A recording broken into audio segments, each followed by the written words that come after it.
Ignacio.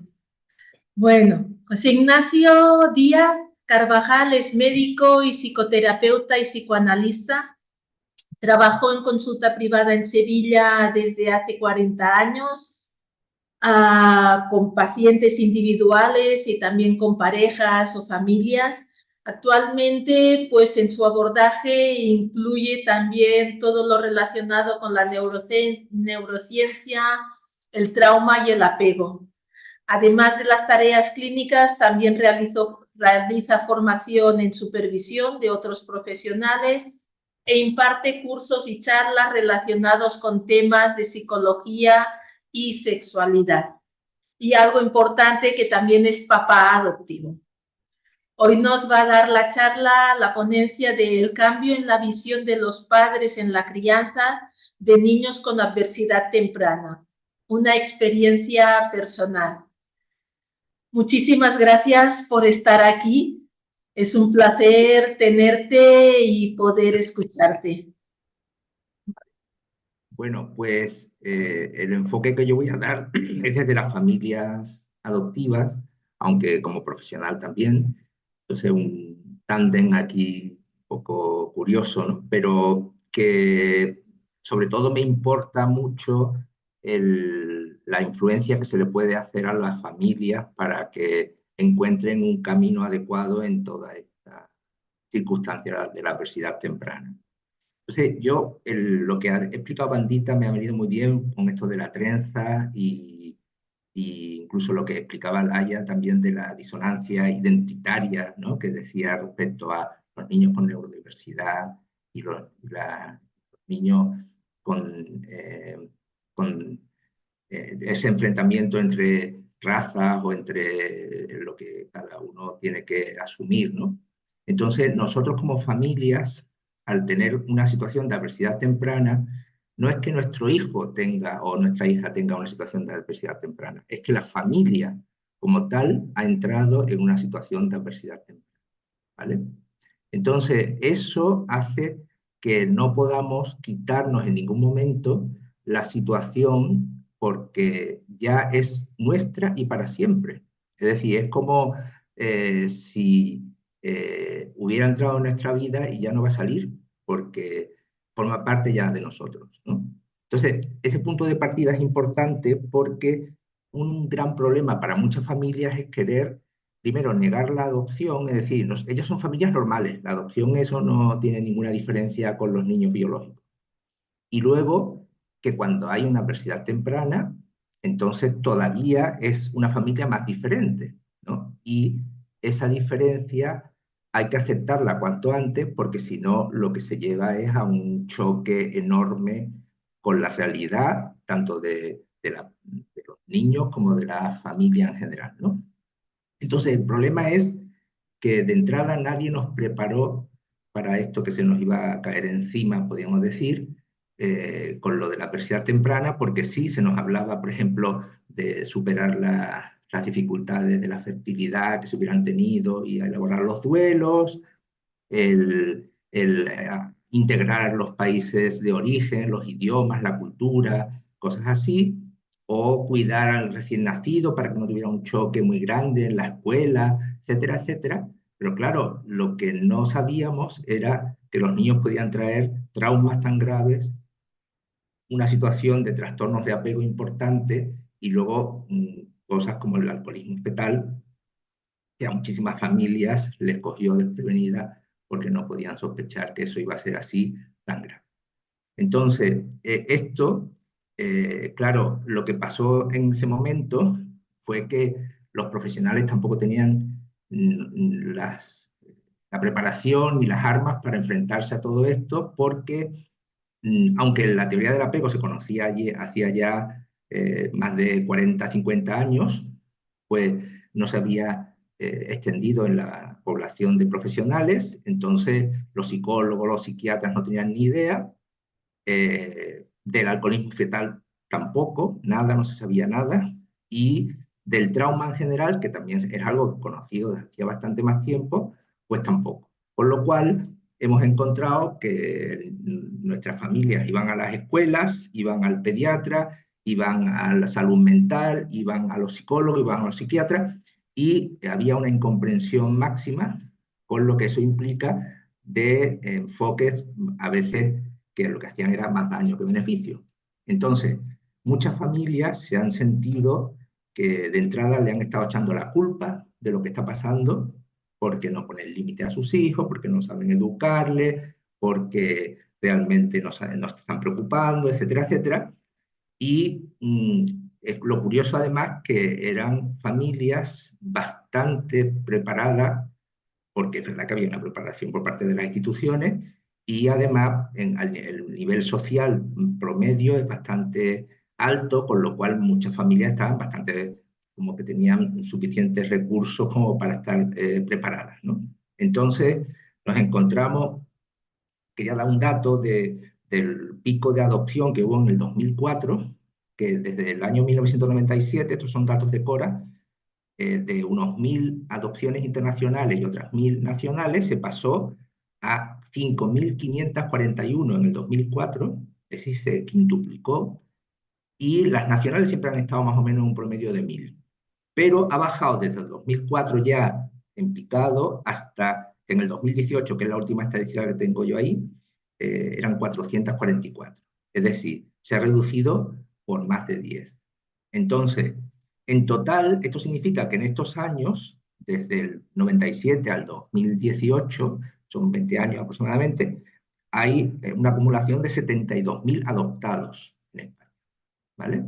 Entonces, estos datos son interesantes e importantes porque, ¿qué ha ocurrido? Que de repente, en miles de familias de clase media, casi en un gran, en alto grado, porque la adopción internacional requería una cierta inversión económica que no se podía dar por otra familia, pues se han encontrado con unas situaciones a veces totalmente incomprensibles para ellos, y que ha generado un sufrimiento, en muchos casos extremo, ¿vale?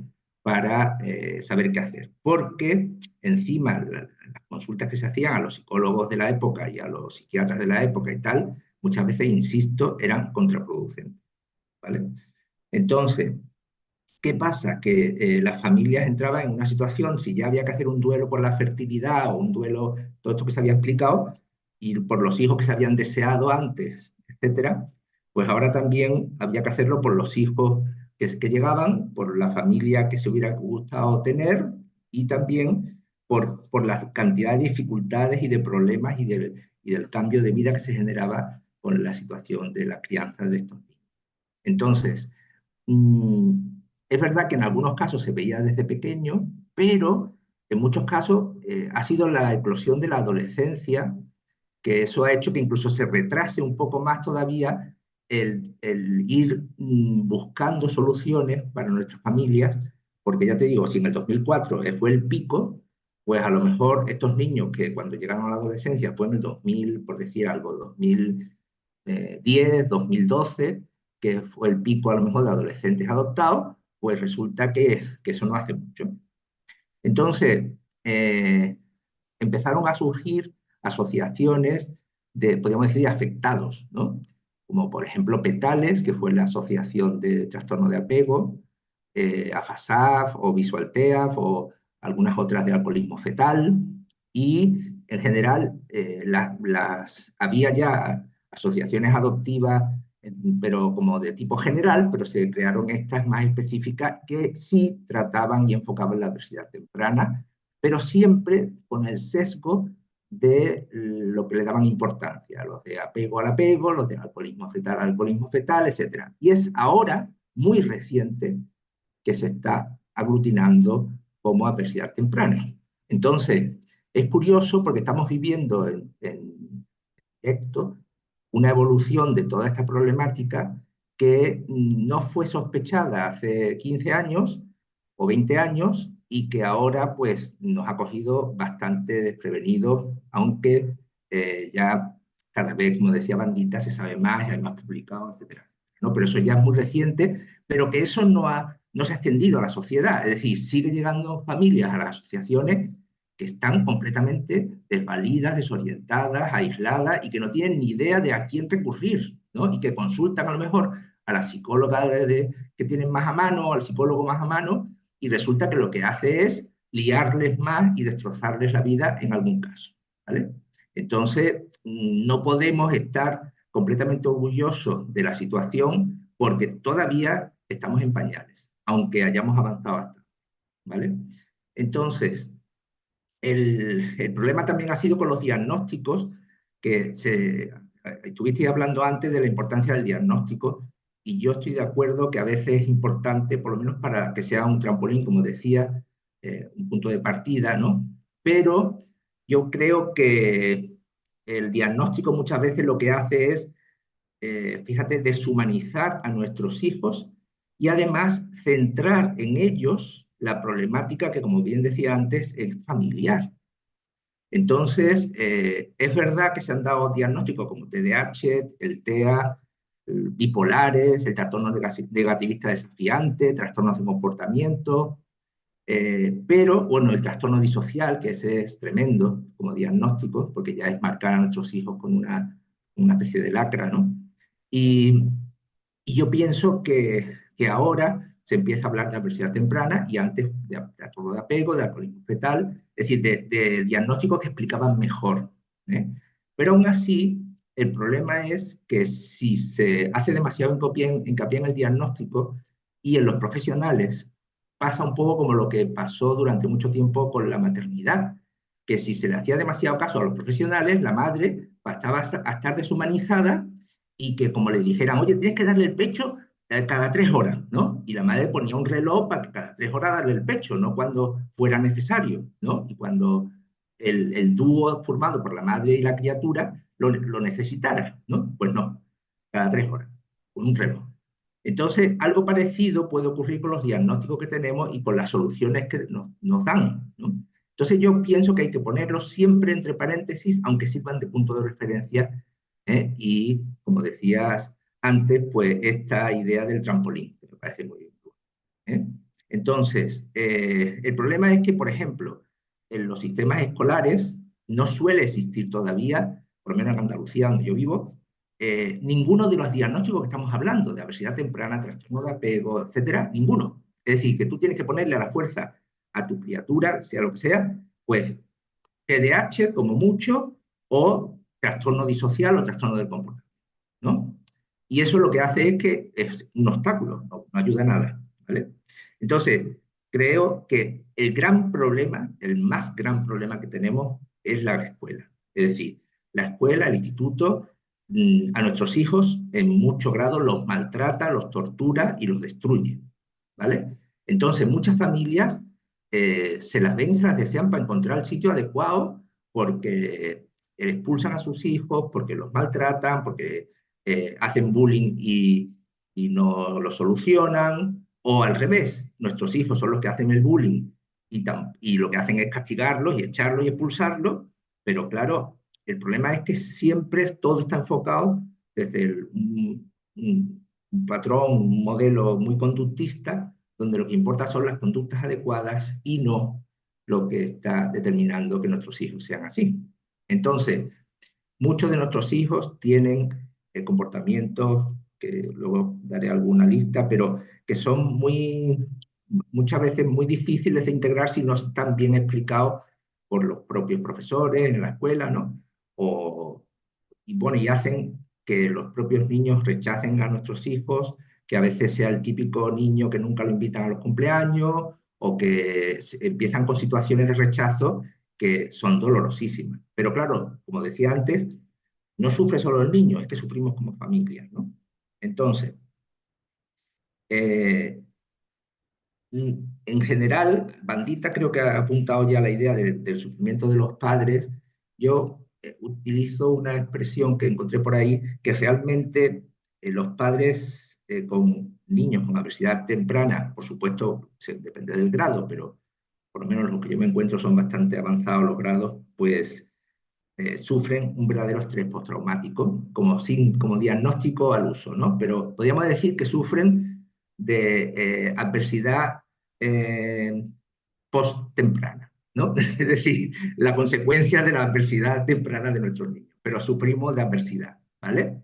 Entonces, esto lleva a muchas depresiones, a una sensación de fracaso vital, a vivencias de una gran soledad, de aislamiento, de culpa, que es otra de las emociones más típicas de las familias, ¿no? Y luego también lo que se ha dicho, porque realmente yo vengo a recoger un poco cosas que se han dicho ya, a esta hiperocupación por atender a los hijos y la cantidad de problemas físicos que hay, que si no se socializan, pues hay que hacer algo con ellos. Y entonces, al final, estamos lidiando con una cantidad de problemas fuera de casa y dentro de casa, porque bueno, luego encima nuestros niños pues no duermen o no se quieren despertar de forma razonable, o no se quieren duchar, o comen como de una forma muy desordenada, no pueden aceptar cambios, no pueden pasar de una tarea a otra. Entonces, al final, se nos hace la vida bastante dura. Y luego entender todos estos comportamientos extraños como acumular basura o comida o hacer una montaña de cualquier cosa, tener rabietas, ¿no? Y los fenómenos de hipersensibilidad que no se dan solo en los autistas, que muchos niños con trastorno de apego, por ejemplo, tienen hipersensibilidad acústica y hipersensibilidad, por ejemplo, con táctil y no soportan tener una etiquetita a lo mejor en la camiseta, ¿no? Y rompen las camisetas. Entonces, bueno, mucha cantidad de problemática que yo no llamaría síntomas por no deshumanizar. Entonces, el problema es que algunos llegan hasta las autolesiones o los intentos de suicidio o los suicidios consumados. Es decir, que las dificultades pueden abarcar toda la gravedad posible, desde pequeñas cositas como una mentira hasta, estoy diciendo ahora, ¿no? Y luego cosas cotidianas como la dificultad ya en niños bastante grandes para organizar su dinero, para organizar con el tiempo y cosas así que se las ven también, se dan para poder utilizar sus funciones ejecutivas, que eso no hemos hablado casi nada de ellas en este congreso, pero bueno, no voy a entrar en ellas. Entonces, el problema de los padres es que muchos están destrozados, muy exigidos, es decir, que eh, se les pide que actúen de una forma que no pueden, porque ya están además agotados, encima aislados, como decía, desilusionados y desvitalizados. ¿Vale? Entonces, yo pienso que las asociaciones han sido claves para muchos padres que han podido tomar contacto con ellas porque han podido encontrar un sitio como un lugar seguro, ¿no? Entonces, han podido encontrar apoyo mutuo, han podido desculpabilizarse, han podido sentirse a veces incluso orgullosos de lo que hacen, que eso ya es un logro tremendo, ¿no? Y aprender, compartir experiencias, buscar soluciones, aprender a cuidarse y a relajarse, porque claro, muchas veces se dice, es que el padre se tiene que autocuidar o los padres se tienen que tal, pero ¿y eso cómo se hace? Sobre todo cuando no tienes tiempo para ni pensar, ¿vale? Entonces, la verdad es que la situación de muchos padres es absolutamente desesperante e incluso no se soluciona con una terapia, porque al fin y al cabo una terapia es verdad que orienta y que ocupa un tiempo limitado, pero muchos padres necesitan, vamos, un reseteo grande, ¿vale? Entonces, eh, en mi enfoque del cambio de mirada que tenemos que hacer los padres, ¿no? Con la brecha temprana, el más importante es dejar de enfocarnos en la conducta, ¿vale? Es decir, que yo pienso que estamos obsesionados por culpa del sistema social, de la psicología que hemos recibido de la escuela, de tal, que tenemos que estar continuamente modificando la conducta de nuestros niños y castigándolos si es posible. A mí, cuando me dicen esa frase, bueno, ¿y se va a salir con la suya? Siempre digo, ¿por qué no? Que se salga con la suya, claro. Porque lo primero que yo tengo que darle importancia es el vínculo. Y para que mi hijo o mi hija tenga un vínculo seguro y se sienta aceptado, muchas veces se tiene que salir con la suya. ¿Vale?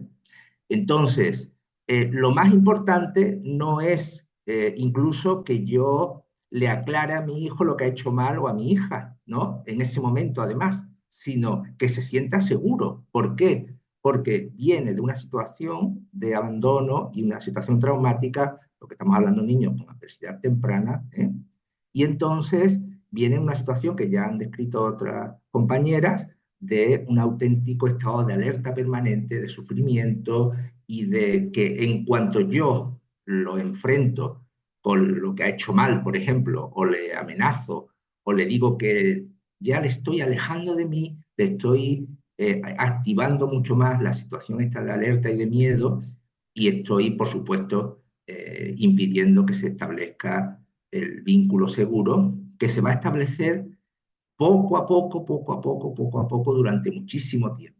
Es decir, es verdad que va a haber un vínculo más o menos de apego lo suficientemente seguro como para que esté con nosotros, pero la seguridad necesaria se va a establecer al cabo de muchísimos años, pero muchísimos años después de la adolescencia incluso. Es decir, que el vínculo seguro no se adquiere enseguida. Entonces, para ello, y lo han dicho varias de las intervinientes en el Congreso, desde Mónica, que empezó ya diciendo esto, a muchas de las que, incluida Georgina, por ejemplo, era el tema de la aceptación incondicional. Para mí, eso es lo más importante.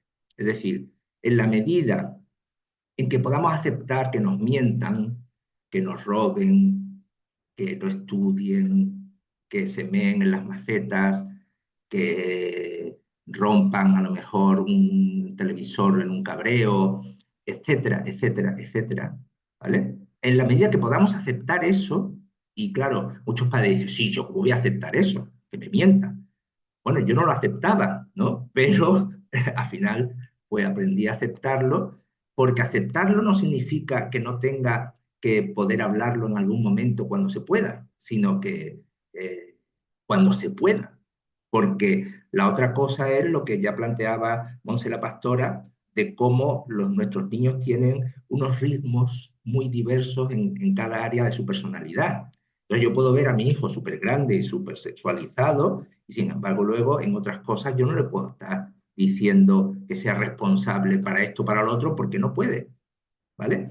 Entonces tengo que permitir que tenga un ritmo determinado, y tengo que permitir entonces que me robe o que me miente, como lo haría a lo mejor un niño de 4 o 5 años, que te puede robar y luego tú lo pillas y se ríe porque lo has pillado. Pues algo así, ¿no? Entonces, la aceptación incondicional nos cuesta mucho a los padres, ¿no? Quizás por los patrones recibidos de educación muy autoritarios y muy de límite, como hemos recibido tanto, ¿no? Y luego también por las propias heridas y nuestros propios traumas, que nos da coraje que nuestros hijos hagan lo que nosotros no hemos podido hacer y disfruten de lo que nosotros no hemos podido disfrutar, ¿no? Entonces, es verdad que se nos hace complicado, ¿vale?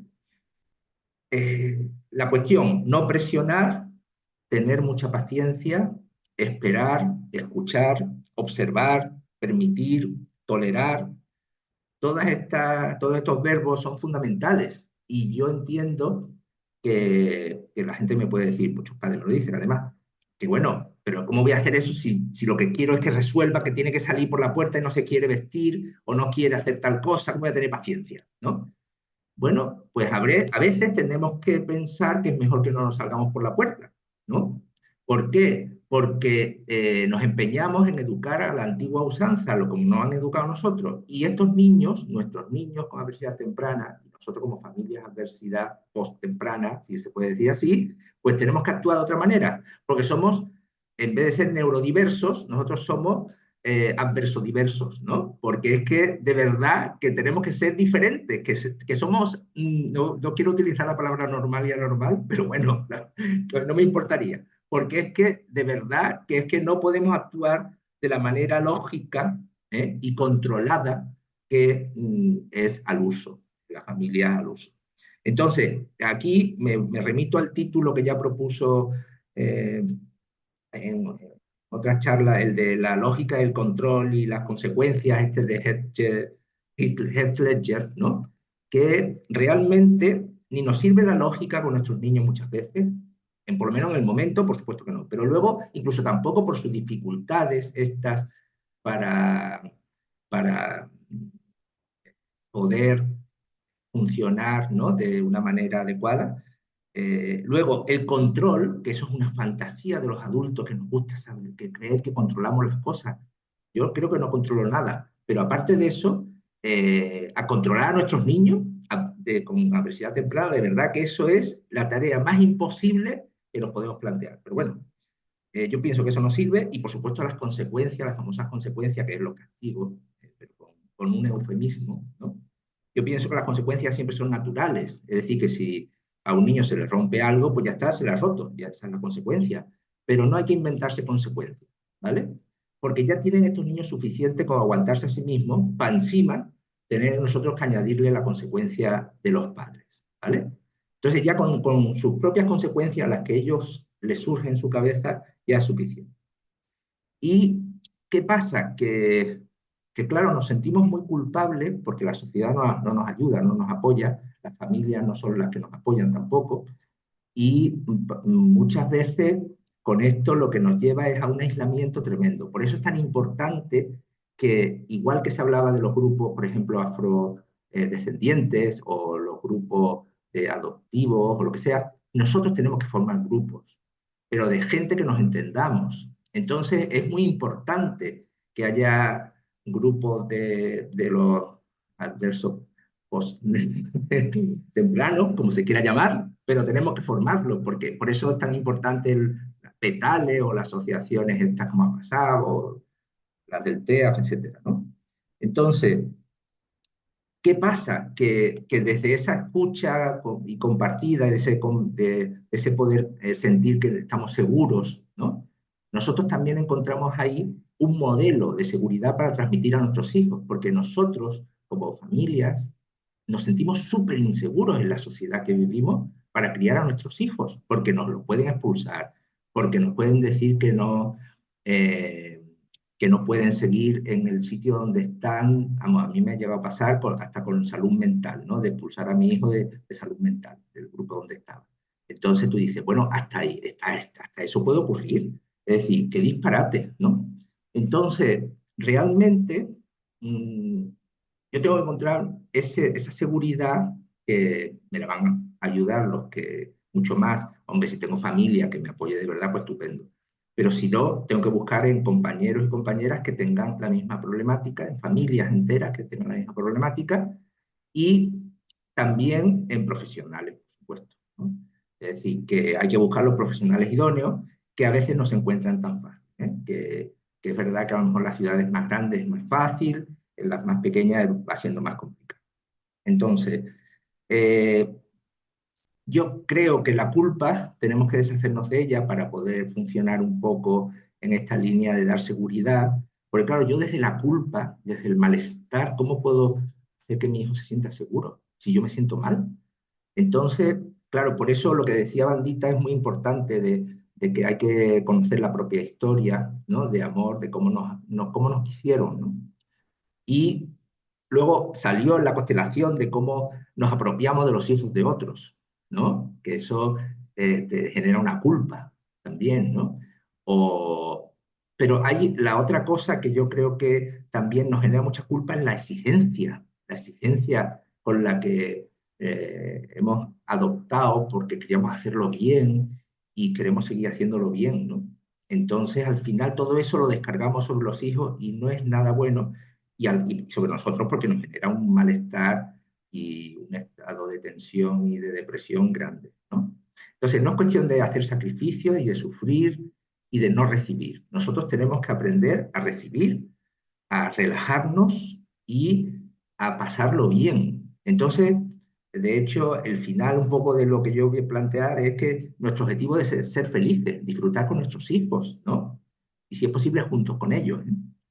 Pero vamos, sino disfrutar de ellos, pero a veces no nos dejan que sea junto con ellos, ¿vale? Entonces, para eso tenemos que dejar de ser normales, tenemos que relajarnos mucho, ¿no? Y dejar de exigirnos, porque es que tanta exigencia a lo único que nos lleva es a sufrir. Y en general, yo por lo menos las familias que se culpan tanto y que se sobreexigen, en general lo hacen bastante bien, ¿no? Entonces, muchas familias, ¿verdad?, que cuando llegan a los grupos y dicen, ay, si yo hubiera conocido esto hace 10 años, ¿no? La de cosas que yo le había ahorrado a mi hijo, a mi hija. Bueno, pero vive en el presente, ya está, eso ya pasó, ¿no? Pero de verdad que no hay que culparse. Y lo siguiente que tampoco hay que hacer es estar avergonzados. Y nuestra situación nos avergüenza porque siempre estamos incómodos con que el vecino puede reñirnos porque nuestros hijos han hecho no sé qué cosa, o porque nuestro profesor o nuestro tutor va a llegar y va a decir es que tu hijo o tu hija ha hecho no sé qué, o tal. Y no, tenemos que sentirnos orgullosos de todo lo que vamos consiguiendo, a paso de tortuga a lo mejor, pero vamos consiguiendo, ¿vale? Entonces el orgullo tiene que estar basado más en lo que vivo en el presente que no en una exigencia hipotética futura de que yo voy a conseguir. De hecho, una de las cosas que yo creo que hay que relajarse también es con el futuro de nuestros hijos, ¿no? Porque muchas veces se plantea, bueno, ¿y qué va a ser de mi hijo si es incapaz de esto, si es incapaz de lo otro? Es mucho más capaz habitualmente de lo que nosotros vemos, porque con nosotros pagan un poco un precio que es el de la ocultación de sus cualidades. Muchas veces se niegan a mostrárnoslas, ¿no? Se las muestran a los demás, a nosotros no. Entonces, yo pienso que luego se portan muy bien cuando se van a una casa y en casa están todos los días liándola. ¿Por qué? Pues porque tienen esa cualidad de portarse bien, ¿no? Entonces, ¿que lo hacen por miedo? No lo sé, pero se portan bien. Que van a trabajar y trabajan, o que hacen cosas estupendas, ¿no? Y a veces tienen dones maravillosos. Pues eso es lo que hay que buscar y en eso hay que confiar. Y cuanto más confía uno en ese sentido, o una, más le aporta a la crianza, ¿no? Más le aporta a esa persona, a nuestra hija, a nuestro hijo, para que se desarrolle y para que triunfe, ¿vale? Entonces, no aportamos a base de exigencia, a base de recursos, ¿no? Muchos recursos, muchas técnicas, muchas terapias, ¿no? A veces no es necesario tanto, ¿eh? Pero sí que es verdad que nosotros somos fundamentales, porque somos los que estamos ahí todos. ¿Eh? Entonces, más amor, más mimos y mucha más tolerancia. ¿Eh? ¿Por qué? Porque si yo quiero que mi hija o mi hijo confíe en la vida, que encuentren algo que también se dijo por aquí, ¿no? Que es que, ay, lo tenía apuntado, pero bueno, sí, sí, lo decía Georgina, ¿no? De eso no hay para mí, ¿no? Eso es la falta de confianza. La confianza es, para mí también lo hay. Lo tendré antes o después, pero para mí también hay eso, ¿vale? Entonces, por eso yo creo que a nuestros hijos, en vez de tantas consecuencias, lo que hay que hacer es mimarlo, ¿vale? Para que ellos aprendan que por lo menos alguna vez se le ha dado eso que para mí también, ¿eh? ¿Por qué? Porque son niños que vienen como si vinieran de una zona de guerra, ¿no? Que no han tenido nada.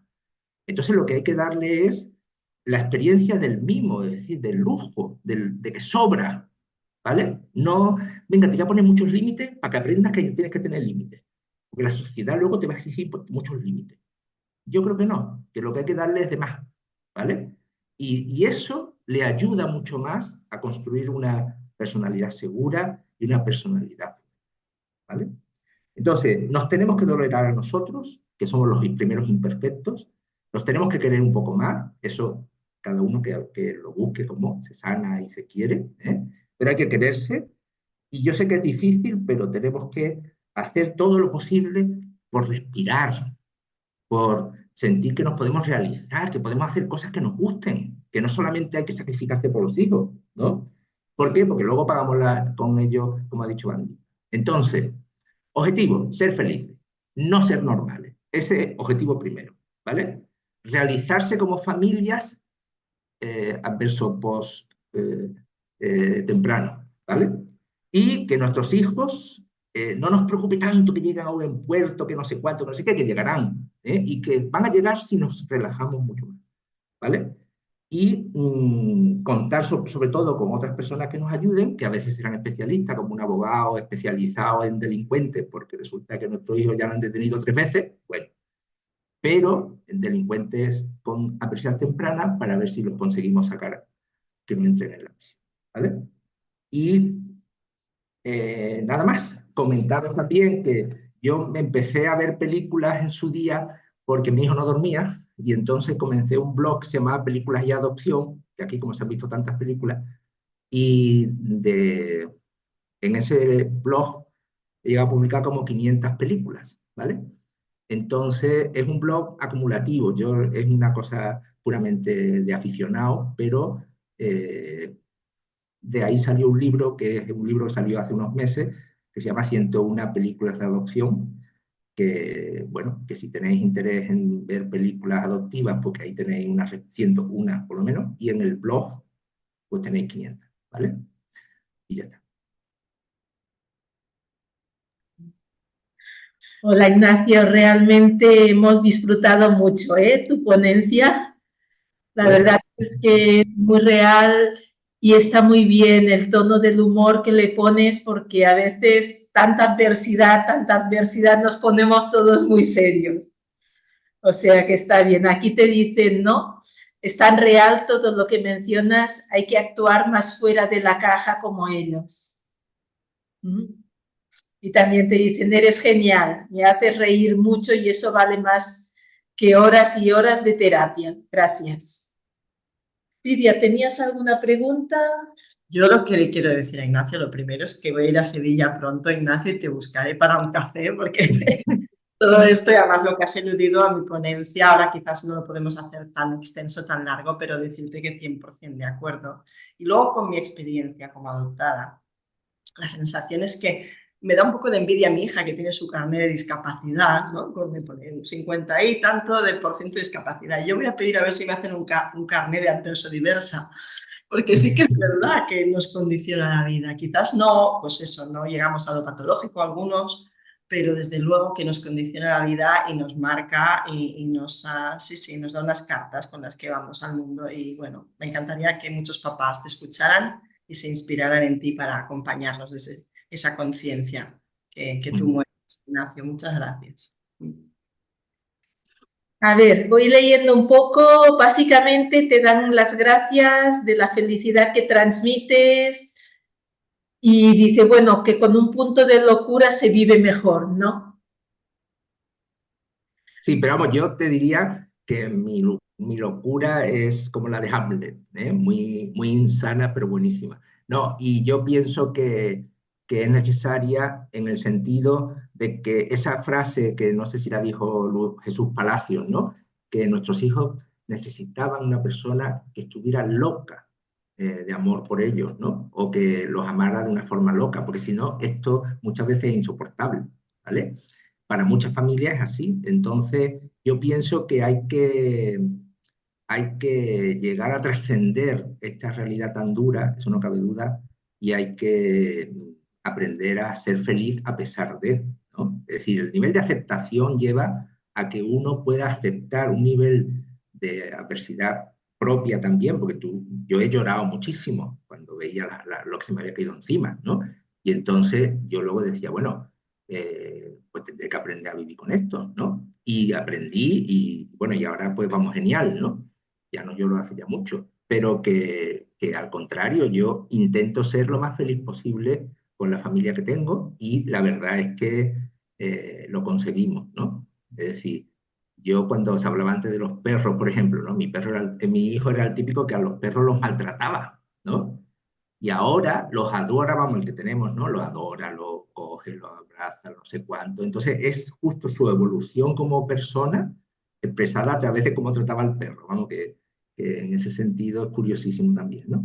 Entonces yo pienso que se pueden conseguir muchas cosas simplemente confiando, aceptando muchísimo, tolerando muchísimo y queriendo, claro, expresando el afecto. Es decir, que muchas familias, yo digo mucho que se tira al niño con el agua sucia, ¿no? Entonces, por querer tenerlo todo más o menos arregladito, o bien, o tal, lo cual, al final nos olvidamos del niño y lo deshumanizamos en la realidad y al final, eso que decía Bandita, ¿no? Le quitamos su dignidad, ¿no?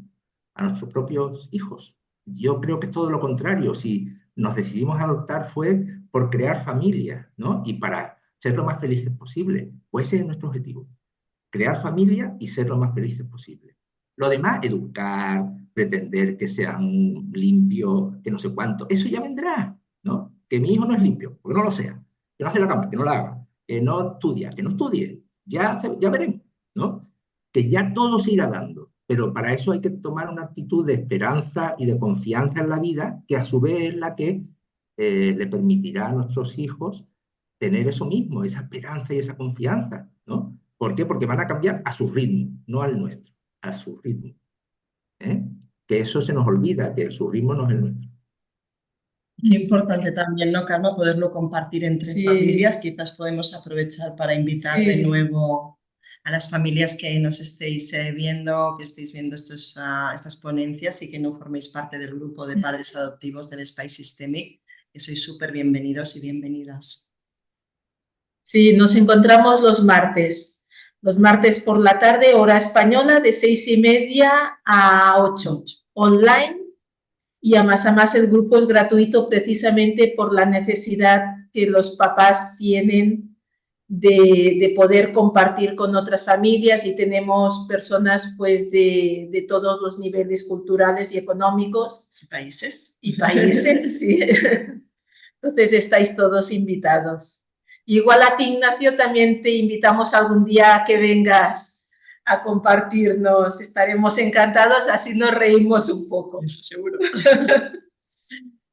Sí, yo también quería hablar, ¿no?, de que tú lo has nombrado, la necesidad de que cuando se busca un profesional, se busque un profesional especializado y que entienda de esto. Porque lamentablemente nos llegan después los niños cada vez peor, y que han ido al psicólogo durante muchos años, y los papás también, y en lugar de ir a mejor han ido a peor, ¿no? Porque... Bueno, y los casos son complicadísimos ya de los adolescentes que no saben los padres dónde meterlos, porque en casa se están desmadrando y es verdad que la lían y se escapan y bueno, casos complicadísimos, y no hay centros adecuados porque los centros que hay son muy militaristas, muy conductistas, ¿no? Y además carísimos. Entonces, es muy difícil encontrar muchas veces la solución en esos casos, ¿no? Y bueno, pero hay y no son todos carísimos, ni una locura, ¿no? Pero bueno. Sí, muchísimas gracias. Ha sido realmente un placer escucharte. Y gracias por ofrecerte, por estar aquí y por compartir toda tu experiencia. Y contigo estamos llegando al final de este congreso, ¿vale? Ya eres el último ponente, o sea que vamos a ir cerrando.